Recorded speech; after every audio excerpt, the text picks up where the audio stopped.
ধরুন আপনি আপনার বাড়ির জলের ট্যাঙ্কে জল জমাচ্ছেন, কিন্তু হঠাৎই আপনার প্রতিবেশী এসে দাবি করলো এই ট্যাঙ্কের অর্ধেক জল তার। কেমন লাগবে আপনার? এমনই এক জল ভাগাভাগির গল্প শুরু হয়েছিল 1947 সালে ভারত ও পাকিস্তানের মধ্যে। এই চুক্তির নাম ইন্দুস ওয়াটার ট্রিটি বা সিন্ধু জল চুক্তি। নমস্কার, আমি টিয়া। আপনাদের সবাইকে স্বাগত জানাই আমার চ্যানেল টিয়া অ্যান্ড অভিতে। চলুন জেনে নিই ইতিহাসের এক বিস্ময়কর অধ্যায়। ইতিহাসে অনেক দেশ যুদ্ধ করেছে জমির জন্য, তেল বা সম্পদের জন্য, কিন্তু জল, হ্যাঁ, ইন্দুস ওয়াটার ট্রিটি এমন এক জল বন্টন চুক্তি যা ভারত ও পাকিস্তানের মধ্যে দীর্ঘ আলোচনার পর স্বাক্ষরিত হয় 1960 সালে।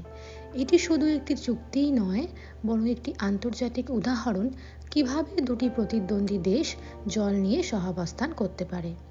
সিন্ধু নদী ভারত, পাকিস্তান ও চীনের মধ্যে দিয়ে প্রবাহিত একটি বিশাল নদী। এর প্রধান 5টি উপনদী হল ঝেলাম, চেনাব, রবি, বিয়াস ও শতদ্রু। ব্রিটিশ ভারতে এই নদীগুলোর জল অবাধে ব্যবহৃত হতো, কিন্তু 1947 সালের পর বিভাজন ঘটল এবং ভারত ও পাকিস্তান আলাদা দেশ হয়ে গেল। সমস্যা দেখা দিল জল বন্টনে। বিভাজনের পরে ভারতের নিয়ন্ত্রণে ছিল নদীর উৎসস্থল, আর পাকিস্তান ছিল নদীর নিচের অংশে।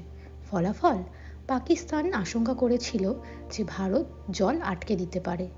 এই জটিলতার সমাধানে এগিয়ে আসে ওয়ার্ল্ড ব্যাংক। দীর্ঘ আলোচনার পর 1960 সালের সেপ্টেম্বর মাসে 19 তারিখ ভারতের তৎকালীন প্রধানমন্ত্রী জওহরলাল নেহেরু এবং পাকিস্তানের প্রেসিডেন্ট আইয়ুব খান স্বাক্ষর করেন ইন্দুস ওয়াটার ট্রিটিতে।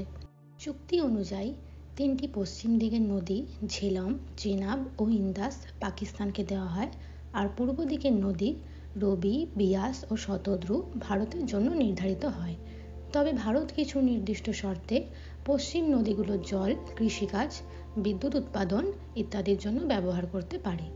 এই ব্যবস্থার জন্য তৈরি হয়েছিল একটি স্থায়ী কমিশন, যা ইন্দুস কমিশন নামেও পরিচিত। যেখানে এত বছর ধরে ইন্দুস ওয়াটার ট্রিটিকে বলা হতো বিশ্বের সবচেয়ে টেকসই নদী চুক্তি, সেখানে 2025 সালের 23শে এপ্রিল ভারতের পররাষ্ট্র সচিব এক ঘোষণায় জানালেন, পহেলগাম হামলার পরিপ্রেক্ষিতে পাকিস্তানের সঙ্গে ইন্দুস ওয়াটার ট্রিটি স্থগিত করা হয়েছে। এই সিদ্ধান্ত শুধু দুই দেশের মধ্যেকার রাজনৈতিক সম্পর্ককেই নয়, দুই দেশের কৃষি, হাইড্রো পাওয়ার এবং জল নির্ভর জীবনযাপনের ওপর বড় প্রভাব ফেলতে পারে। এখন প্রশ্ন হচ্ছে, 7 দশকের পুরনো এই চুক্তি কি সময়ের প্রয়োজনে বদলাবে, নাকি এই স্থগিতাদেশ স্থায়ী হয়ে উঠবে? পরিবেশগত সংকট, জলবায়ু পরিবর্তন আর সীমান্ত সন্ত্রাস, এই সব কিছুর ছায়ায় ইন্দুস ওয়াটার ট্রিটি কি আগের মতো টিকে থাকতে পারবে?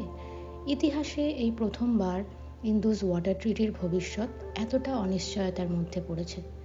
এক সময়ের শান্তির প্রতীক আজ অরাজনৈতিক উত্তেজনার কেন্দ্র। আপনার কি মনে হয়, ভারতের এই পদক্ষেপ কি সঠিক ছিল? কমেন্টে আপনার মতামত জানান। ভিডিওটি যদি ভালো লেগে থাকে তবে লাইক করে বন্ধুদের সঙ্গে শেয়ার করুন, আর এমনই ইনফরমেটিভ ভিডিও পেতে আমাদের চ্যানেলটিকে সাবস্ক্রাইব করুন।